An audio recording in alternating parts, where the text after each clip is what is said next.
Good afternoon, or I guess good morning, depending upon what part of the country you're in. But the majority of us, it's a good afternoon. I'm Michele Shuster with McMurray and Schuster. Thank you so much for joining our webinar today. I'm really lucky to be presenting with Chris Weger, who is one of the lead attorneys in our litigation group and litigator extraordinaire. Oh, shucks, thanks. I know. I enjoy working with Chris because he does such a great job with the clients when they come in so many different ways.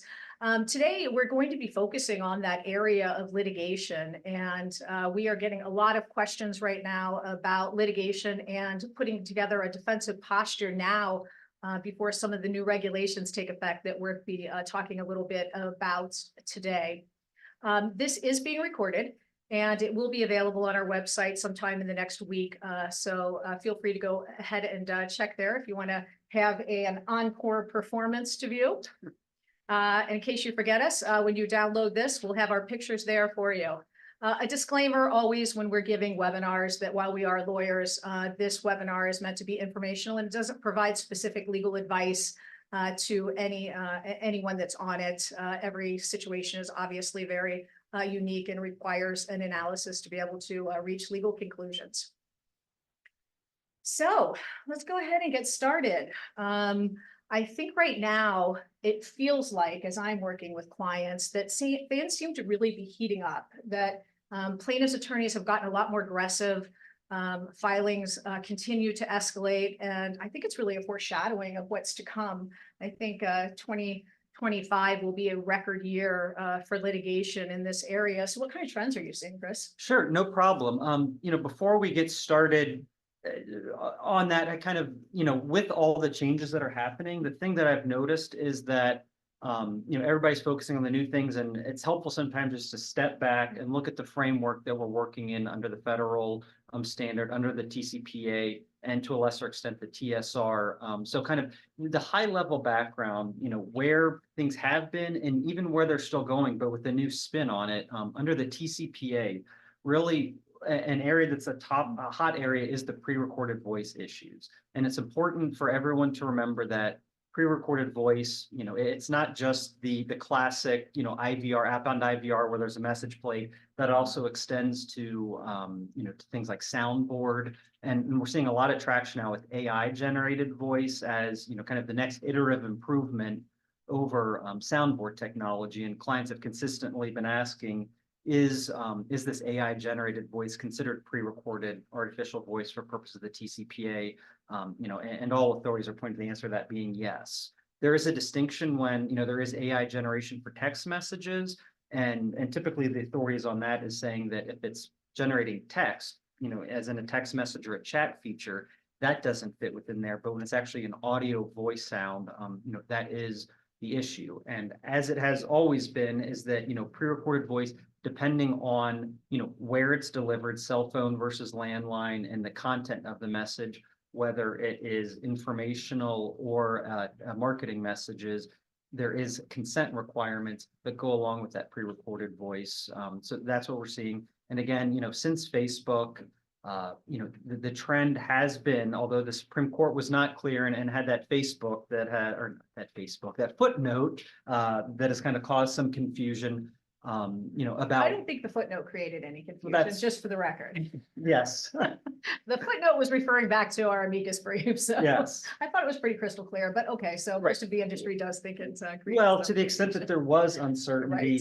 That uncertainty has generally crystallized, and with the exception of one or two cases here and there, courts are uniformly holding that if you do have a targeted telemarketing campaign that is to a set list of numbers, then that's not going to be randomly or sequentially generated numbers. So therefore, on the federal aspect of it, that these targeted calling lists are not going to implicate the ATDS type issues. Mm-hmm. The other area that we do see, and this has really increased, I think, after Facebook, are the DNC registry claims, and that is, unlike the pre-recorded voice issues, the DNC registry, instead of just relying solely on the consent standards, it really is what businesses have to rely on is one of two things. Either you are scrubbing against the DNC registry to ensure you're not calling any numbers that are on the registry, or the alternative would be to establish that an exemption exists. There is express invitation, which is kind of the stepbrother of consent. It's not exactly the same, but it's closely related. There's also the EBR, which is either can be an inquiry EBR, which has a shorter time frame, or someone, through a website inquiry or through an outbound phone call from the consumer to you, express an interest in the product, or a transactional EBR, which applies to your current customers or those customers that you've recently had a relationship with.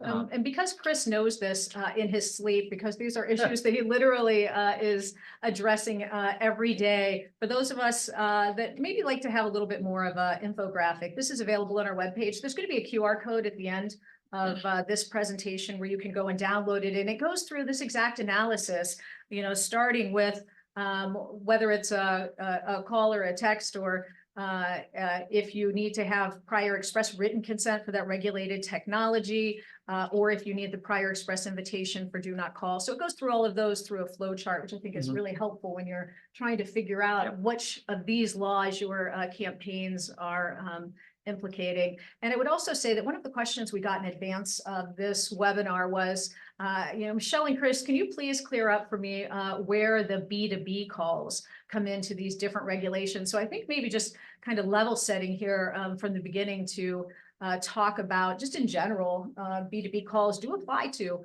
some of these situations.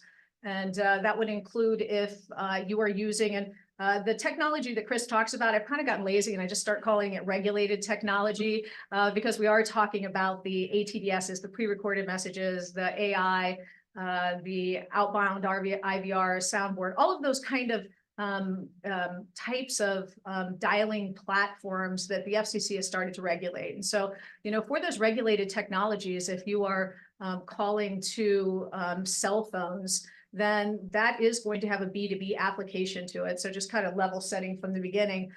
I would also say that, and we're going to talk about this a little bit later, because the whole B2B area has become a little bit of a hot topic here recently.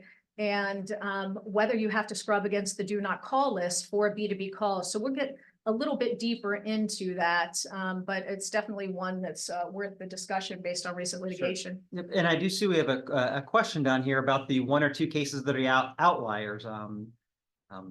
Great to think about the exceptions here. The case I mentioned where courts have not completely, kind of thrown out this idea of the ATDS with the targeted list. In those cases that we've seen, and the question is, whether or not there's specific technology with the dialer that created these exemptions or exceptions to the rule.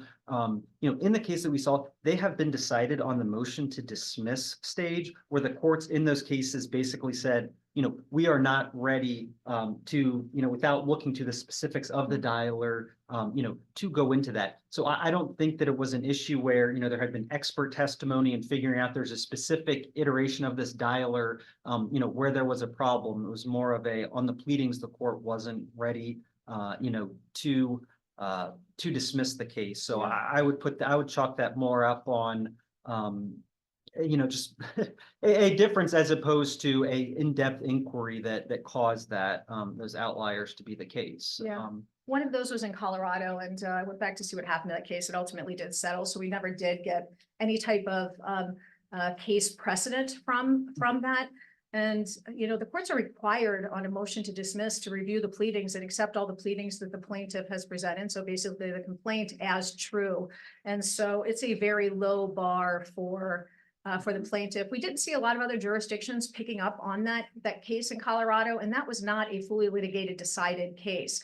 But it does raise a really good point. And I'll just say, I'm more on the compliance side. I'll work with Chris on litigation, but from the compliance side, for me, it's all about creating a defensible position. And so, what we like to do from the get-go when it comes to a dialer is review that dialing system, look to see if it has any of those random or sequential number generating capabilities. And when I say numbers, I'm talking telephone numbers here, and then provide an opinion on that. And so I think that's an important component of this, creating a defensible position so that in case you get into a court that's really out of step with the rest of the nation, that you have a defendable position ahead of time.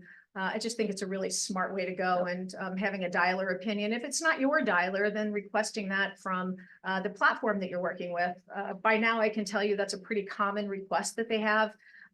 They don't call it a legal decision, but they will help to provide you with that information on what your defendable position is for their dialer. Okay. So, Well, and then real quick, just the TSR, just to quickly bring that up, the TSR, everybody's aware, does not have a private right of action like the TCPA does. But one important distinction with the FTC within the past year has come out where that regulates specific regulations dealing with pre-recorded voice calls. And what the FTC has said with respect to that is that they're saying that the ultimate seller who's initiating the call is the party that needs to obtain the consent under the TSR to use pre-recorded voice. So therefore, if you're using a third-party lead generator, to generate that lead, then that's insufficient for them to obtain that consent for you. And again, there's no private right of action. There have been some regulatory actions that are brought by the FTC and state attorneys general.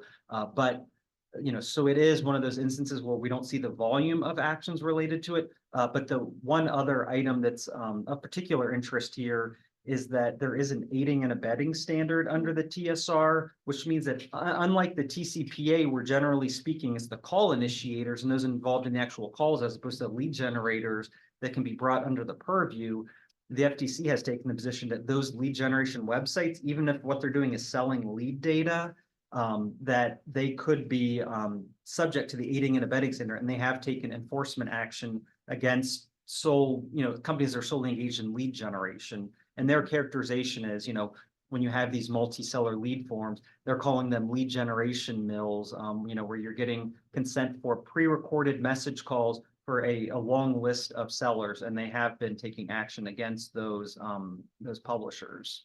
We just had a question that we'll answer here in a little bit about getting consent over the telephone by reading the disclosures that are required to get the appropriate type of consent. So that's something we have a slide for. So we'll go into that in a moment. All right. So some of the litigation trends, and we're kind of using trends here loosely with this first category of e-sign.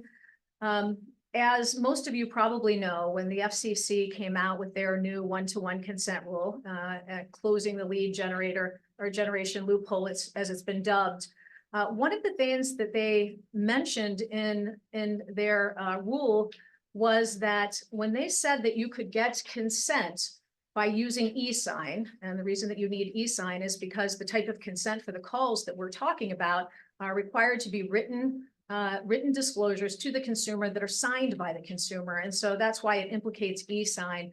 The FCC in prior rulemakings had referenced e-sign and said that you could use e-sign to get these consent forms and use as a signature on a recorded voice. So recording that voice. Subsequently, though, in this new one-to-one consent order, they clarified that what they meant before is that you could get consent using e-sign provided you met all of the e-sign requirements.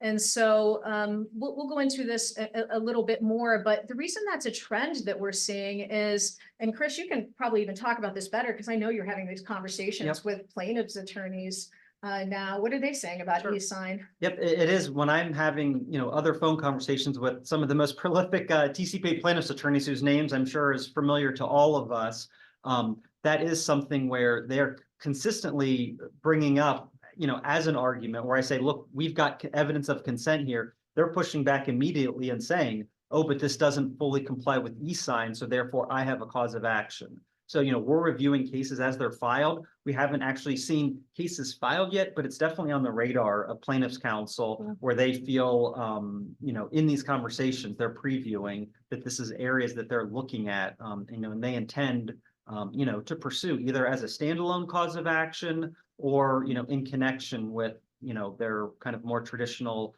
pre-recorded message or DNC registry claim as a way to invalidate that the consent is proper. So if you win, you win the battle saying, look, we can prove that your client filled out this lead form, they may come back and say, well, the problem with your lead form is that it doesn't meet the e-sign requirements. And what's worrisome about that is that if there's a systemic issue with the lead form, then that creates an issue that potentially is easier, to accomplish class certification on, as opposed to these individualized issues of, did this person consent or not? What's interesting in this area too, is we had a couple of good cases out there that said, if you didn't meet all the technical requirements with e-sign, that's okay, because the consumer still intended to submit this lead form. They wanted the call, and therefore, especially in federal court, they really lack standing because there was no injury here because they had requested the call. So, this is an area where it's going to be really interesting to see where it plays out. We had a case recently dealing with getting complying with e-sign using a recorded voice, and the court did not decide that favorably in the Bradley versus I'm forgetting the defendant's name, which is probably best because they could be on this call. Dental plans, that's what the name of it is. E-sign is definitely one of those areas where we're going to see increased litigation, and we're already seeing threats of it. And then also for DNC registry. And so there have been a number of interesting cases out, but probably the most interesting have had to do with the B2B numbers. That's because with the B2B numbers, if you think about the reason that the do not call registry was created, it was created as a list for consumers to place their residential telephone numbers to prevent receiving unwanted marketing calls without them having provided their consent. And so that concept had been very much stretched since the implication of the DNC registry in 2003. And so we're seeing B2B calls that the caller certainly intended to be calling a B2B, a business number, not being dismissed by courts in motions to dismiss. And the Jeanette case is probably interesting to talk about. And then we just had one decided within the last week too, that is an interesting one to talk about. Right. But if you want to bring up the criteria from Jeanette, it's probably as good a time as any. Sure. And the difficulty is right. Jeanette, well, prior to Jeanette, there was typically courts would look at, how a number is held out to the public as really the determining factor as to whether or not a business had a reasonable basis to believe they were calling a B2B number. We reviewed a lot of Dun and Bradstreet yes.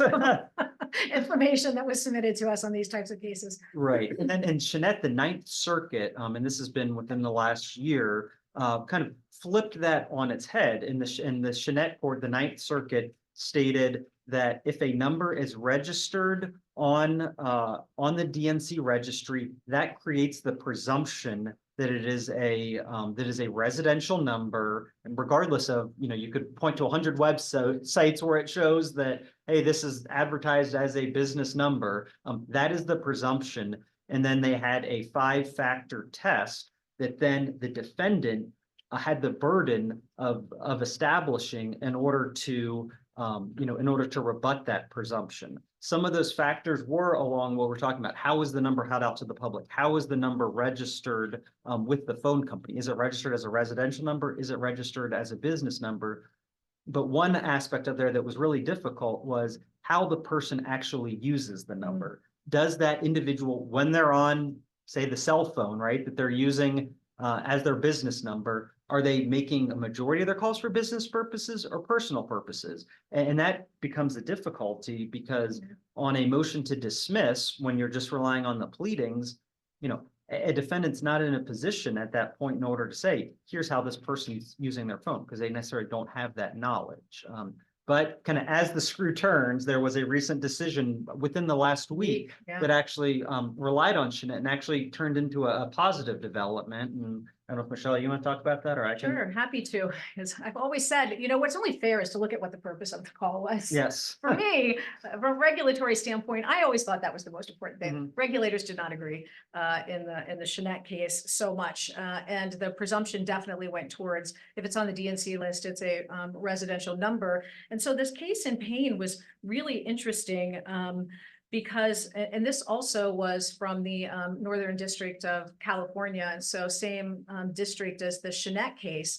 And the facts in this case were a company that was calling very specifically truck owners that were registered with the U.S. Department of Transportation with their DOT number. And they were getting the telephone numbers from applications that were filed with the Department of Transportation. And it was the telephone numbers that were on those applications that were represented as the business number. And so, lining up the facts, the purpose of the call was B2B. The number was held out as B2B, and certainly the intention of the calling party to be calling businesses, not residential numbers.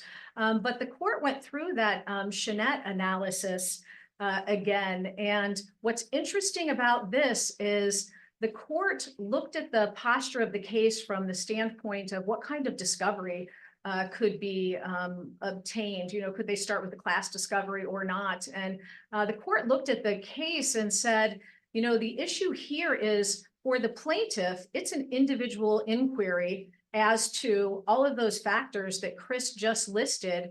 And because of that, it's also an individual inquiry for all of the potential class members.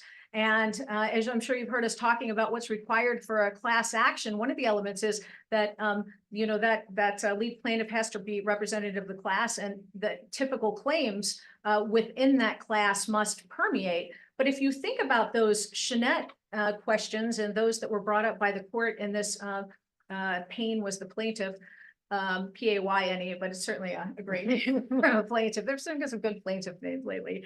But they said, you're going to have to look at every person that was called and answer those questions. And because that's an individual inquiry, this is not something that really is capable of class certification.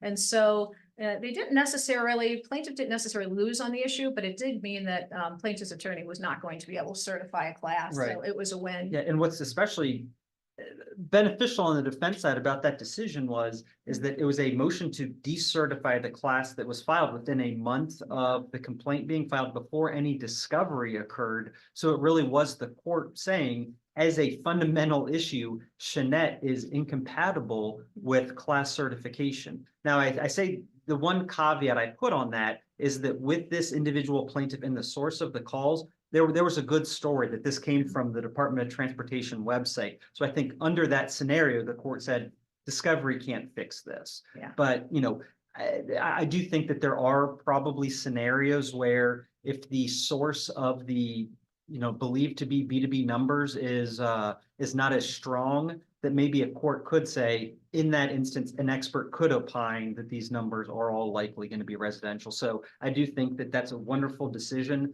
but the foundation of that really is having a good base of phone numbers that you have a strong, a strong belief are business numbers and are primarily used for that purpose. Yep. You need a defendable position. There you go. Also, telemarketer registration, we just put this on here. It's kind of an outlier, but it's interesting. And Texas has a very large population. So I know a lot of people are calling into Texas.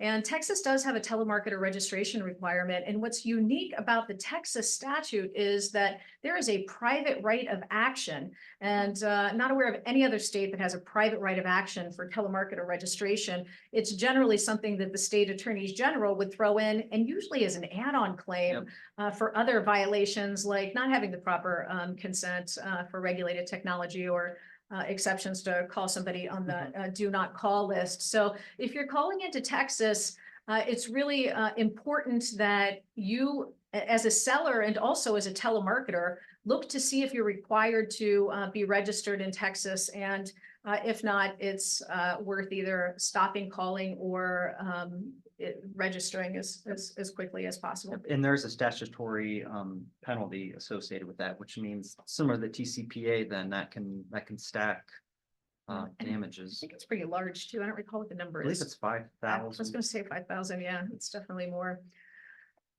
So that gets us to the one-to-one consent rule, which is that new closing the, it's not so new anymore. I feel like most people know about it. So we're going to go over this kind of quickly, but we'll just point to the areas where we think we're going to see the most litigation starting at the beginning of 2025. So, what we do know, what's clear is that for consent, and that consent is required to be from one consumer to one seller, and on a page that is that Chris will talk about logically and topically related, that those have changed. And so those are new requirements for getting consent to use that regulated technology, the ATDS, pre-recorded message, AIs, all of those that we've mentioned. What's not clear, and I don't think anybody can really make a definitive statement about this. We can look to what prior cases have looked at for the DNC exemptions and for DNC consent, and whether those one-to-one and logically and topically related provisions apply to DNC. And I think it's always been, Chris, and when we review lead forms, this is how we look at them.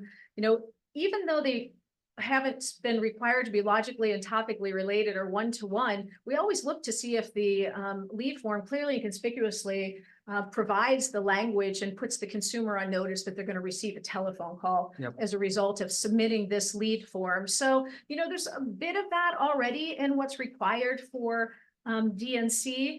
But, you know, the question becomes whether it has to be the one-to-one. And the reason we say it's unclear is because the FCC specifically said we're not changing the DNC laws or requirements. But at the same time, 26 attorneys general had submitted comments to the FCC and said, you don't need to change it because it already requires it.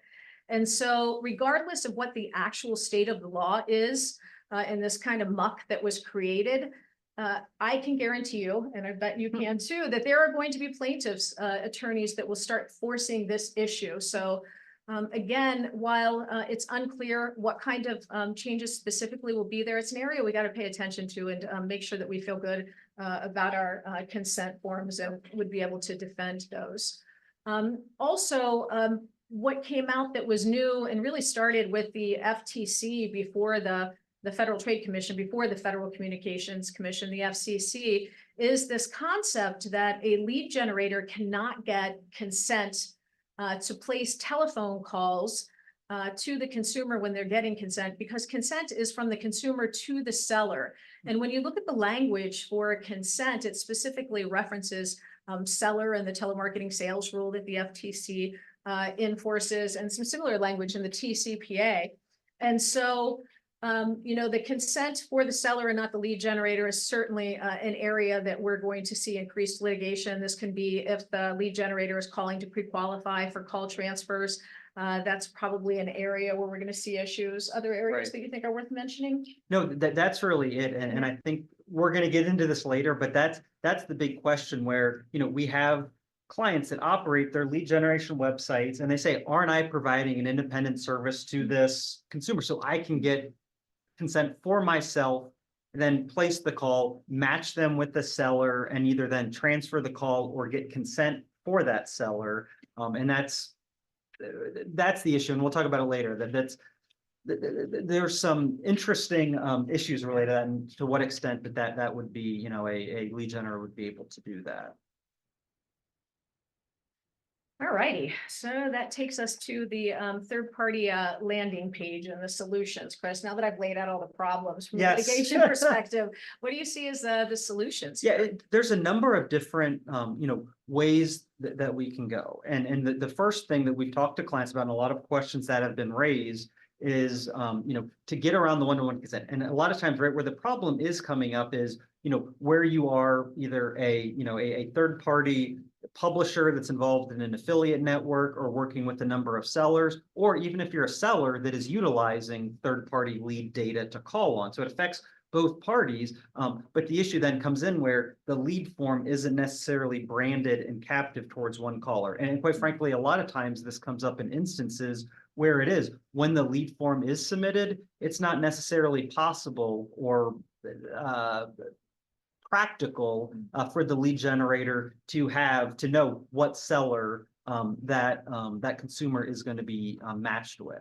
So one solution that we've talked about here is to drive inbound calls. So you can use a landing page that will, instead of then getting the lead data and then following up with outbound texting or calling campaigns to the consumer, we provide an option then for the consumer to place the call to, into either the lead generator, then to initiate the transfer, or, to a designated number for the seller that you're partnered with.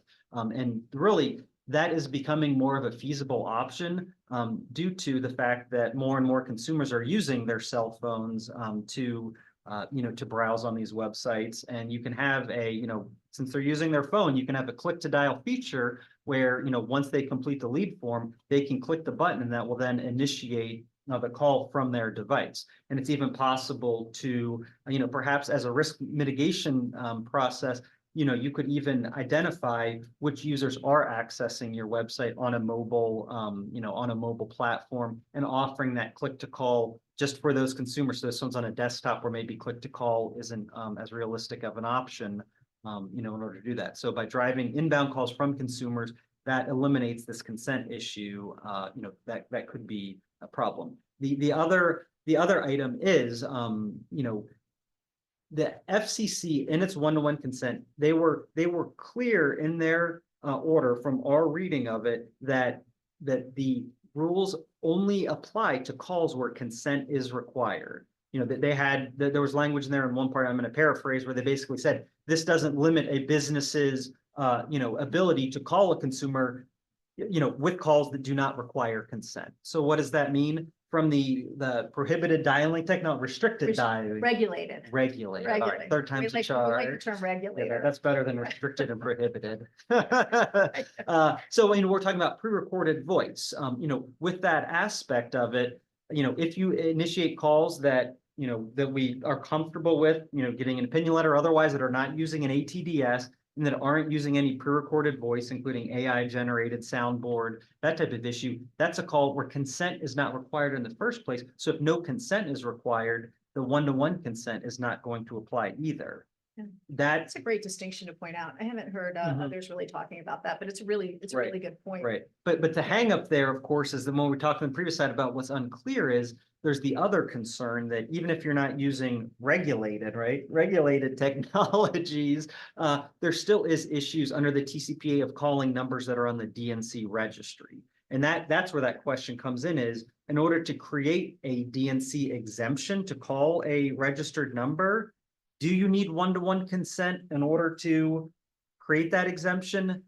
That's where the FCC is not clear. And I think that's an area that will be litigated, because I think that the plaintiff's bar is going to argue no, and we're going to argue yes. And quite frankly, it's going to take some federal judges to settle that dispute. But, as a solution, one area would be, if you've got the ability, if you scrub against the DNC registry to ensure that you're not calling any numbers that are registered on the DNC and you're not using regulated technologies, that's a call when for the technology purpose and the DNC purposes, consent or an EBR is not required. So therefore, the one-to-one consent issue doesn't come up.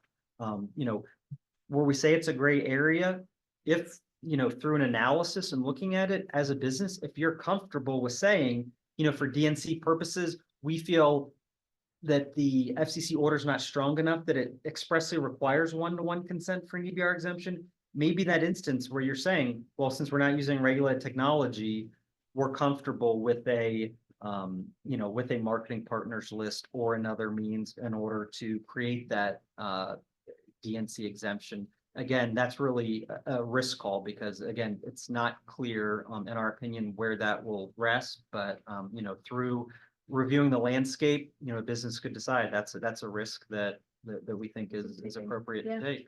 Yeah, and just to clarify, we live in the world of acronyms. And so when we talk about EBR, we're talking about the established business relationship. Which if you are calling somebody that was a customer, you can call them for up to 18 months after that relationship has terminated. And then there's inquiry EBRs, which allow you to call for, these are the federal rules, allow you to call for 3 months from the time that a consumer has made an inquiry to a specific business. We're going to go into some more detail about this, but just when we're throwing out the acronyms, EBR, established business relationship, and there are some equivalent state rules, and then there are some outliers for state rules, and we'll talk about those in a moment. And what's wonderful about this, we just got a question that talks about pinging on matches and posting returns with the customer's logo. That's exactly what we're going to talk about here. for multi-selling. And that really is, and we're calling dynamic seller identification. And that would be, in that instance. And I think, quite frankly, it can work best on pages where you have, a multi-page flow where the consumer can put in, name, zip code, that information. And then what you're able to do then would be, before you get to that final, contact me button, you're able to post that lead, to your network, and, hopefully you get a match in that instance. Someone bids on it and the winning bidder. At that point, then on the last page, you can dynamically identify only that match seller, and do that so that you do have one-to-one consent in that instance. And I know that we have a lot of clients that are experimenting on how to do that. It does create, just some difficulty because, by virtue of that, solely doing that approach, that's moving you into, fully exclusive leads and, kind of losing a little bit of flexibility and really requiring that instantaneous identification. But to the extent that you can identify, here's the best seller that we can match consumer with, using that dynamic page where you are getting actual one-to-one consent, I think is a great, is a great solution. Yeah, we've been talking for a while about how there'll be less leads available and they'll be more expensive, but they'll be higher quality, I think. So they should convert better. So right, in theory, in the ideal world, that's how that's how it happens. Yep. And the other issue, and this is what we talked about a little bit before, is, if you are a lead generation service, let's just think of an industry, I don't know, insurance, health insurance, right? Where you could say, look, we are providing an independent service to these consumers where, we could be considered a seller under those circumstances. So it's enough for us to get consent under our name to place an outbound call, to the consumer, and therefore we're satisfying it. Then when we match them with a insurance agency, there could be steps for getting consent for that agency. That's an issue that we've talked about. I think that necessarily this is going to be a higher risk approach, because if you think about it in a way, just, from a cynical standpoint, at least, right, this would be kind of creating the exception that, what's the saying? This exception that swallows the rule, is the issue then, where any lead generator can just say, well, I'm just calling myself a seller and I'll get consent for myself, and then I can match them with any number of other sellers. And I think, so there is risk there. And I think some of the questions to think about on this is, to what extent, are you really providing a service to this consumer, or is it really a service that you're providing for, in this instance, the insurance agencies, where, you're going out and you're trying to find the highest bidder. It's not really this, you're not finding the quote unquote best match for the consumer. You're really just, trying to maximize your own profit and help these guys, find a lead to call into. When you do the follow-up call, are you actually providing a service where you're asking new questions that's going to affect who you match them with? Or is it really, asking very similar questions that were in the lead form, but you're calling them in order to, just to validate that this is an individual that's interested and ready to take a call transfer to someone. So I think that it's a mixed bag in terms of selling, hey, as a lead generator, I'm really providing a service and it's good enough for me to do that. And I think we had a question earlier about, hey, can I place this outbound call and then get consent over the phone in order to then do the transfer? I get consent for myself and then I do that. And I think when Michele, you were talking earlier about the e-sign issues, I think that the courts are coming out, we're saying verbally speaking, it's going to be difficult to get that level of consent. What we've talked about other clients who are considering a model along these lines, an alternative to that could be, instead of that would be to direct, via email or a text message, a sign-up page where then in writing, a consumer can provide e-sign compliant or more compliant consent for that subsequent call from the seller that they're matched with. Again, this is an area I think that's highly, that has some risk and needs to be very carefully considered. So, I think definitely, if you're thinking about some of those along those lines, I think definitely, personalized attention and getting legal counsel that would be required, as opposed to just Absolutely thinking, hey, we've got a carte blanche avenue to pursue this path. I think there's a lot of considerations that would go into that, but it's just an area that we have been discussing.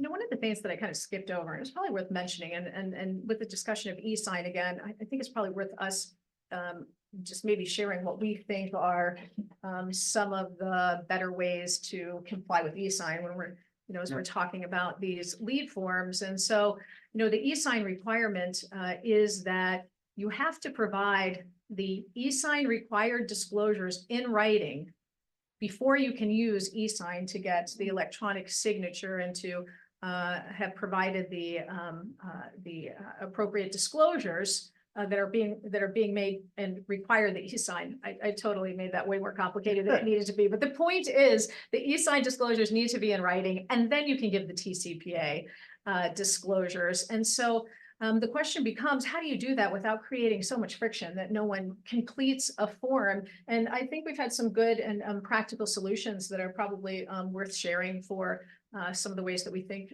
you might be able to do that.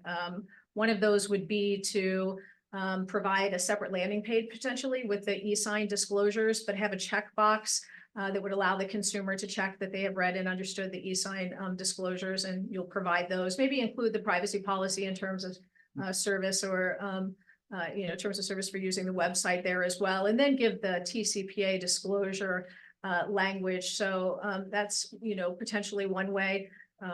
Otherwise, then it's the type of things that Chris is talking about, where if you have the consumer on the telephone, you're probably you have to get those to them in writing some way if you're going to rely on e-sign. So as we mentioned, there are some cases out there. I don't know how strong they're going to be anymore with saying that there's no injury in fact, just because e-sign has failed, but that would yet to be determined, and you do not want to be on the bleeding edge of those types of things. So certainly make sure you're working with your counsel. And the last item here that I think we've had some clients that have looked at this and have had some success with this, and that would be, you know, if you're not using pre-recorded message, we're still talking about, hey, there's risk with DNC registered numbers. You know, an item to do that is that under the DNC, there is a cause of action when there's 2 or more calls that occur within a 12-month period. So if you can have a real-time outbound call, someone completes the lead form, and by call, I guess I could include a text message as well. You know, someone completes the form, they get 1 call immediately at the time that occurs. Again, that's not going to be an IVR call or pre-recorded message call that's going to bring that consent issue in.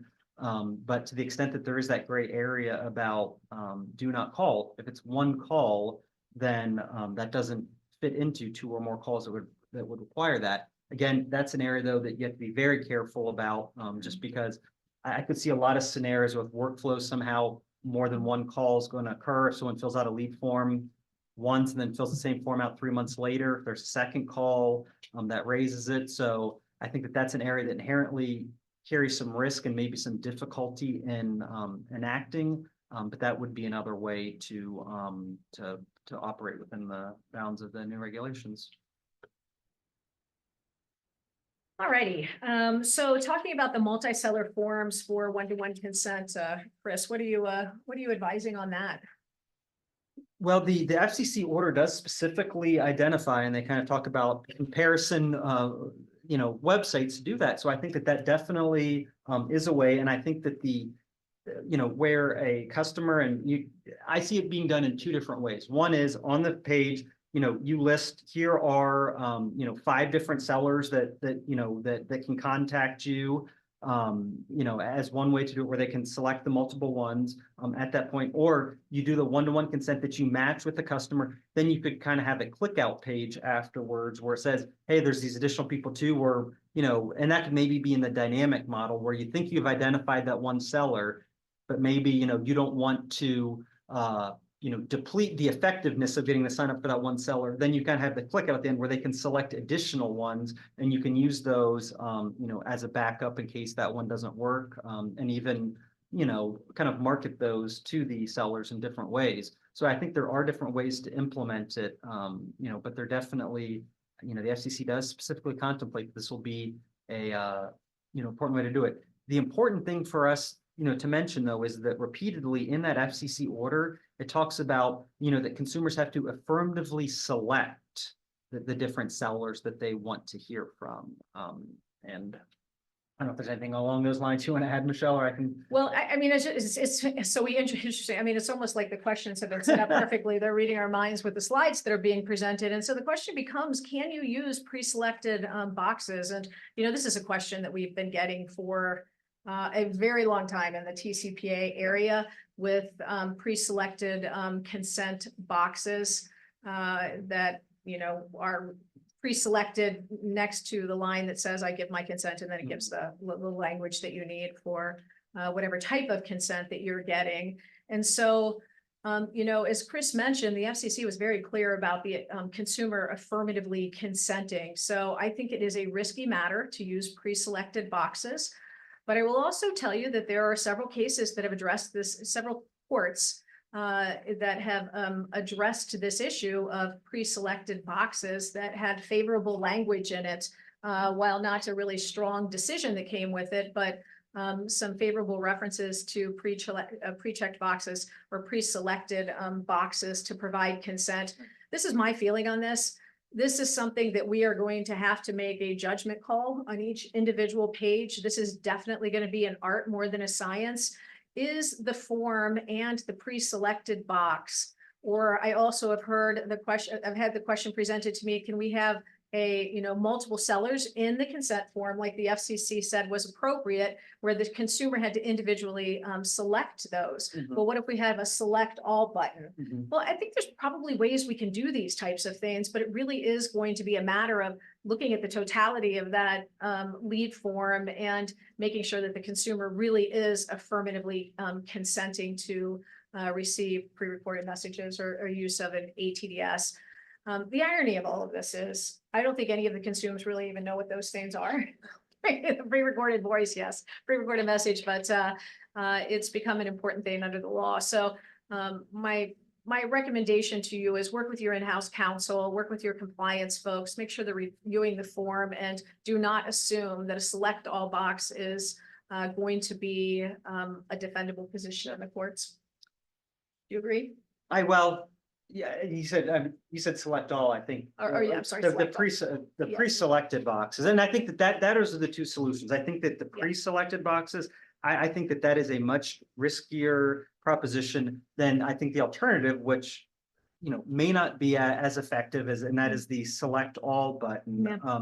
But I just see that the decisions that you cite, Michelle, those are all before the FCC came out with the added layer of their language talking about the ability to affirmatively select each seller. Yeah. So I just see a lot of, I think that's an area that's going to be litigated, and that's the difficulty with this rule. And, we say it's a gray area, there's uncertainty. The FCC has not made these things clear. And quite frankly, the lines are only going to be clearly drawn through litigation, and really the risk appetite. It's a two-part question in my mind. One is, will I ultimately prevail on the issue? And I think that, we can provide some good guidance in terms of where we think the dust is going to settle. I think the other aspect of that is, though, the dust is going to have to settle. And the other question is, am I willing to be the guinea pig that has to litigate a class action in order to vindicate that position? So that's really, I think that the difficult crossroads that these businesses face is both what is the answer and what's the process of getting to that answer. So it's a hard spot to be in with all the uncertainty that that's coming up. And after January 27th, I think we'll see a lot of litigation that's going to kind of draw those lines. I agree. I think it's a risk reward analysis with the addition of probably having a litigation treasure trove set aside that hopefully becomes profits and not paying lawyers. Yes. Yeah. Okay. So on one-to-one consent rule, we probably should have started with this earlier, but I do feel like most of the folks that are in our audience are very well versed in this. We do just want to point out that they become effective on January 27th, 2025. I think I started by saying January 24th. I think I calculated wrong from when it was released in the Federal Register, which started the time for when the rule became effective. But the point is January 27th, 2025 is when the rules become effective. You need to start reviewing all of your forms now. And what that deadline means for compliance is that any lead forms that don't meet these new logically and topically related to the purpose for which the website should be for the purpose the consumer is giving consent, and the one-to-one consent, those lead forms that don't comply with that will no longer be acceptable for calling using the regulated technology. So really important that you start right now A/B testing these forms. And actually, you probably should have started months ago, but definitely right now to see which ones are converting better and to see which ones are getting a better reception from consumers. Also, it's really important that you look at revising your contract terms. I know, Chris, you've been spending a lot of time with contracts lately. I see your head buried in your office with contracts a lot lately.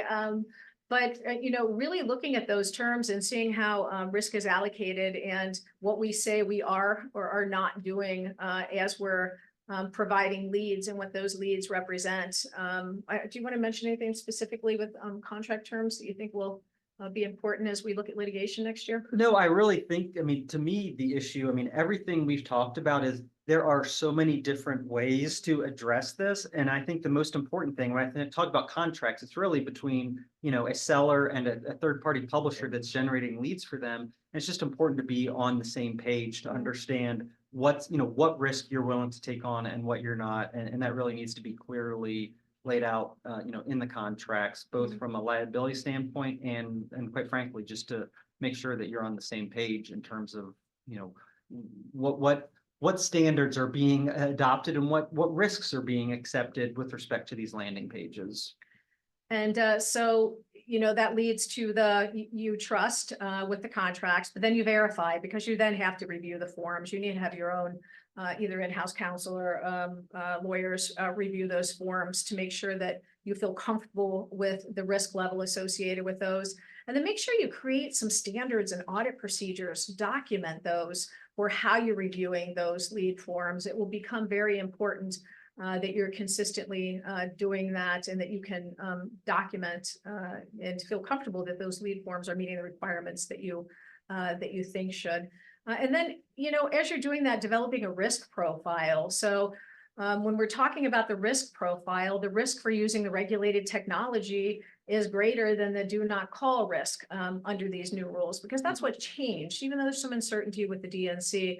And then when you're talking about the multi-seller lead forms, Chris had a lot of great and creative solutions for presenting the best defendable position for multi-seller lead forms. But you have to decide what your risk profile is for that and whether, as he said, you're willing to litigate those issues if you're the unlucky one that would get tagged first by a plaintiff's attorney. And to that point on the multi-seller lead forms, they have a question, right? Saying, I'll paraphrase, can you incentivize people more or less to select more than one, by saying something like when companies compete, you win. And I think that's a great solution in order to That's interesting. And I think it's a genuine thing. And we've talked to clients about this where it is. I think there is a benefit in selecting more than one. And by explaining to the customer, hey, it's in your interest to select all or click all these. I'm all for it. I think it's a great solution and I'm on board with that question and suggestion. All right. So we're talking, everything we've talked about to this point has been federal laws and rules through the Telephone Consumer Protection Act, the TCPA, and the telemarketing sales rule, the TSR. And so what you have to remember is that those set a floor for regulations in the United States. The states at the creation of these laws were free to develop more restrictive requirements. And so as a result, we have a mishmash, probably more likely, of state laws out there that don't exactly align with what the federal laws are. When we look at a compliance posture for this, there's a couple of different ways you can look at it for these more restrictive state laws. Some companies choose to set as their standard those most restrictive laws, and they comply with that throughout their campaigns. Some choose not to call in the states with more restrictive laws. Some ignore them, accept the risk associated with those.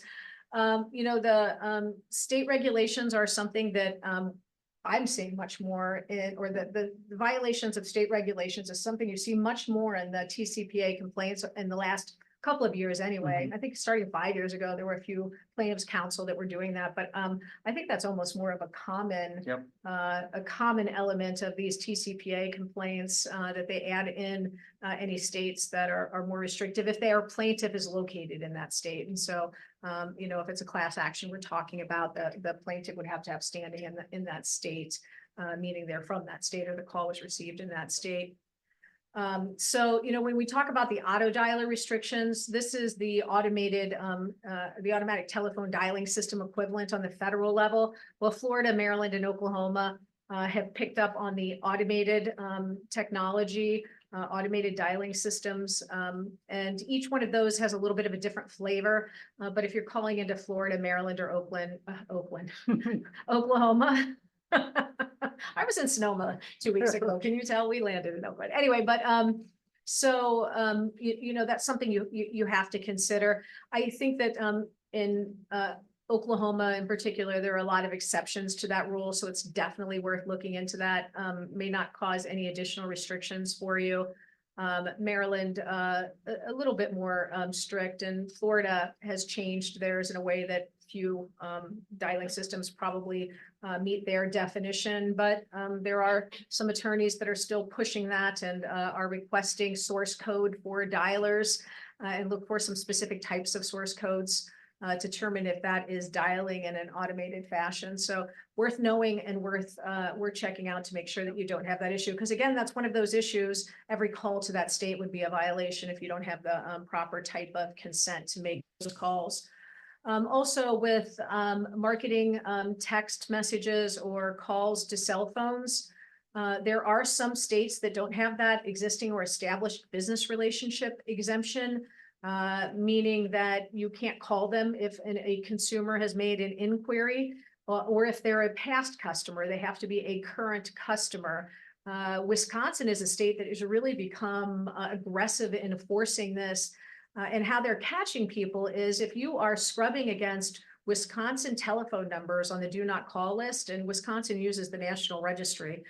So you'd be using your SAN, your subscription access number with the FTC to download this Wisconsin numbers, and you are not registered as a telemarketer in Wisconsin, they are initiating enforcement actions, and they've gotten pretty prolific lately. So careful in Wisconsin. But you know, these other states, Arizona, California, Connecticut, Florida, Louisiana, New Jersey, Texas, Wyoming, and Washington, they have more restrictive regulations than on the federal level, which is the 3 months for an inquiry and 18 months if they're a prior customer. So be aware these state laws are out there. And I think we've talked about these. Some of the others, though, the calling time restrictions. On the federal level, you can call from 8 a.m. to 9 p.m. Although I think the FTC has just revised that a little bit, but the calling time restrictions in some of the states are much more restrictive, and they don't allow calling on holidays. Some don't allow calling on Sundays, much shortened time periods for calling on the weekends. So you want to make sure that you know what those are and that you have the correct dialer settings or some other kind of check to make sure that you are not calling outside of that. The one that always becomes difficult is the declared emergencies. New York prohibits calling during a declared emergency, and they had a declared emergency for like 4 years from COVID on. I don't think there are any right now, but I have not checked today, and it certainly could change on a day-to-day basis. And in some states, Louisiana is the one that's famously known for this for holidays. It's the holidays that are declared by the governor. And so every year before Thanksgiving, we're checking to see if the governor has declared the day after Thanksgiving a holiday in Louisiana for purposes of telemarketing. We generally, so anyway, interesting to know and also to follow. There are a lot of folks that we work with that provide that information if you work with them. So important to stay on top of that. So, and then the state telemarketing laws that are also more restrictive. There are some that have call limits, a maximum per day. Florida is one of those, but also some of them are even 3 per day can be, they say 1 per 8 hours too. So there can even be spread out throughout the day. So it's interesting. Yeah. And so you need to be aware of those. I think that calling frequencies, they used to be pretty, I used to get this call a lot. 10, 15 years ago, like, is it too much to call somebody 25 times a day? And the industry answer was no back then. But now I think that those call frequencies have gotten much more reasonable within the industry. Also worth knowing that for exempted calls from the TCPA, nonprofit entities would be one, or calls that are for a commercial purpose but are not telemarketing. They have call restrictions of 3 per month, so important to be aware of those. Are we getting close to time We here? got 1 minute. We've got 1 minute. Scrubbing against the reassigned number database, Maine now requires that. Also, consent expires in Florida after 18 months. And then the callable phone numbers in Florida and Oklahoma. Right. And it really just real quick, the interesting issue of that is when you have a texting campaign, if you're having a short code phone number or a 10-digit long code, what these statutes say on the face, and there's been at least one court has confirmed this, is those numbers have to be capable of receiving an inbound voice call. And you can't call a short digit short code, a texting short code. So it's really trying to navigate that has become, an interesting issue. But isn't a text a call? So if you're texting them back, it should be okay. Just to say, that is not true. So that was a total joke. Don't anybody write that down. And then in New York, you have to in the script tell the called party that they have a right to be placed on the do not call list immediately upon connection of that call. So these are the call disclosure rules, and some states you're required to ask if you can continue with the call, or if there's a rebuttal, you have to hang up. The TCPA requires that you provide address and phone number in a script. A lot of companies comply with that by throwing it at the end. It doesn't need to be at the beginning, but all those things are worth knowing. You have to have policies and procedures for understanding this. You've got to train your employees. It is a requirement of the TCPA that you have a do not call policy that outlines how you're complying with that, and one that's available for consumers that request. It has to be provided within 30 days of the request. You need to make conduct a telemarketing registration analysis for all the states that you're in. Most of the states do have telemarketing registration requirements, and the regulators will always pursue that as an add-on if they're initiating some type of enforcement action. Obviously, comply with the more restrictive of area code or address. If you have both of those numbers, because we all know area code is not indicative of where somebody lives anymore. So go with the most restrictive. And then, the areas that Chris would advise you to pay most attention to are these last ones.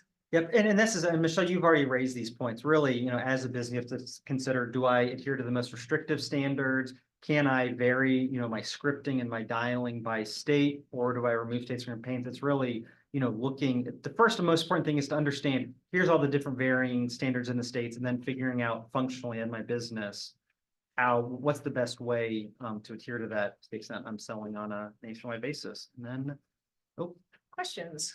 Well, I think we're out of time for questions. We are out of time, but this is what we'll do. Anybody that's submitted a question, we will contact you with that answer. The QR code here takes you to our website.